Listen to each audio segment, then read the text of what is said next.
Assalamualaikum warahmatullahi wabarakatuh dan salam sejahtera. Seperti biasa, diharapkan semuanya berada dalam keadaan selamat, sihat dan sejahtera, serta sentiasa dilindungi dan dirahmati. Terima kasih diucapkan kepada sahabat-sahabat yang telah subscribe dan terus memberikan sokongan kepada saluran YouTube Atude Studio. Kepada yang belum subscribe, sekiranya anda berminat, sila tekan butang subscribe, like dan loceng serta share.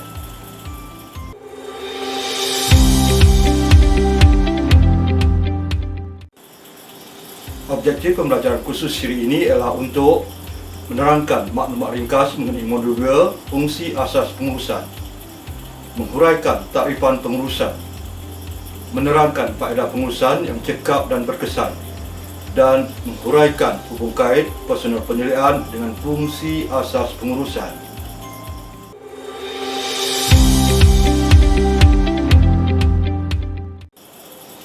Kandungan pembelajaran khusus siri ini merangkumi pengenalan, pengurusan sepintas lalu, dan personal penyelidikan dan fungsi asas pengurusan.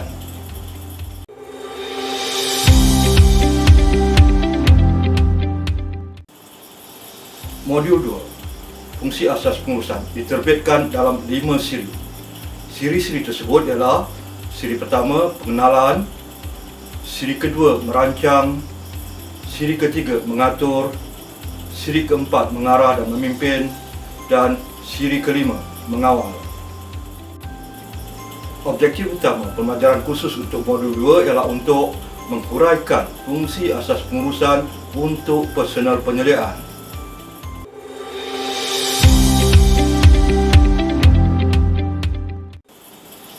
Tertakluk kepada teori yang dirujuk, terdapat pelbagai takrifan mengenai pengurusan.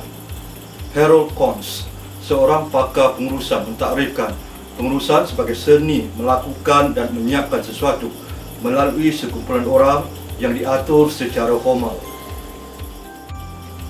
Manakala Peter F. Drucker, seorang lagi pakar pengurusan, mentakrifkannya sebagai proses di mana tujuan dan objektif kumpulan ditentukan, dijelaskan dan dilaksanakan. Seterusnya, Drucker menyatakan pengurusan ialah organ pelbagai guna bagi menguruskan organisasi dan menguruskan pengurus serta pekerja dan kerja-kerja yang dilakukan.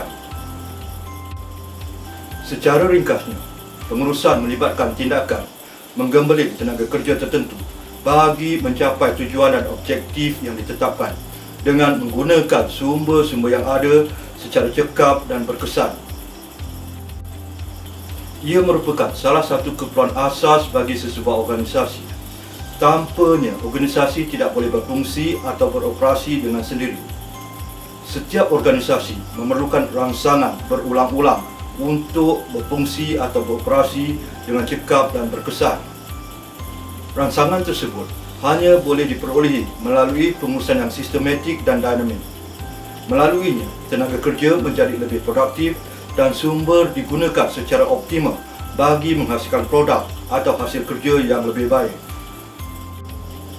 Pengurusan sistematik dan dinamik mampu menyumbang kepada pembangunan struktur organisasi yang mantap, peningkatan kecekapan operasi, dan peningkatan keupayaan untuk memenuhi visi, misi serta mencapai matlamat dan objektif yang ditetapkan.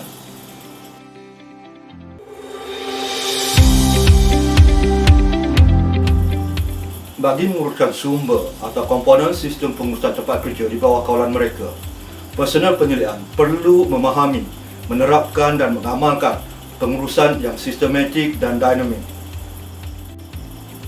Penerapan serta amalan pengurusan sistematik dan dinamik membolehkan personal penyelidikan menggabungkan dan menggembeling sumber atau komponen sistem pengurusan tempat kerja di bawah kawalan mereka secara bersepadu bagi membolehkan kesemuanya berfungsi dengan cekap dan berkesan. Seterusnya, tugas atau kerja yang diarahkan dapat dilaksanakan dan disiapkan dengan mematuhi keperluan masa, kos dan kualiti serta keselamatan dan kesihatan pekerjaan.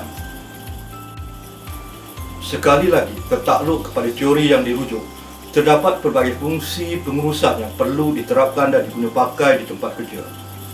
4 fungsi asas pengurusan yang perlu difahami, diterapkan, diamalkan oleh personal penilaian ialah merancang, mengatur, mengarah dan membimbing, dan yang akhir sekali, mengawal.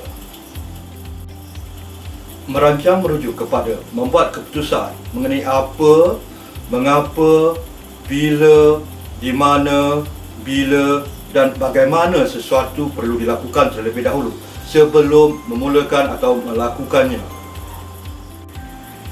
Mengatur pula ialah proses atau aktiviti menetapkan dan mengagihkan sumber serta tugas dan tanggungjawab, kuasa dan pertanggungjawaban kepada individu yang terlibat bagi mencapai objektif yang ditetapkan di peringkat perancangan. Mengarah dan memimpin merujuk kepada fungsi memberi arahan dan mendorong pekerja, menyela aktiviti kerja serta berkomunikasi dan membimbing pekerja. Fungsi terakhir iaitu mengawal, merangkumi aktiviti mengawasi dan memantau prestasi dan kemajuan kerja dan membuat penyesuaian atau penambahbaikan yang diperlukan. Sebagai rumusan, pengurusan merupakan elemen penting bagi sesebuah organisasi untuk berfungsi atau beroperasi dengan cekap dan berkesan. Sebagai pengurus operatif atau pengurus di barisan hadapan, personal penilaian perlu memiliki pengetahuan dan kemahiran mengenai fungsi asas pengurusan. Fungsi-fungsi tersebut ialah merancang, mengatur, mengarah serta memimpin dan mengawal. Kesemua fungsi tersebut perlu dilakukan secara berhemah dengan cekap dan berkesan. Ia adalah untuk membolehkan sumber atau komponen sistem pengurusan tempat kerja yang terdiri dari tenaga kerja, bahan, jentera, kaedah dan premis digembeling dan digerakkan secara optimal untuk mencapai sasaran yang ditetapkan.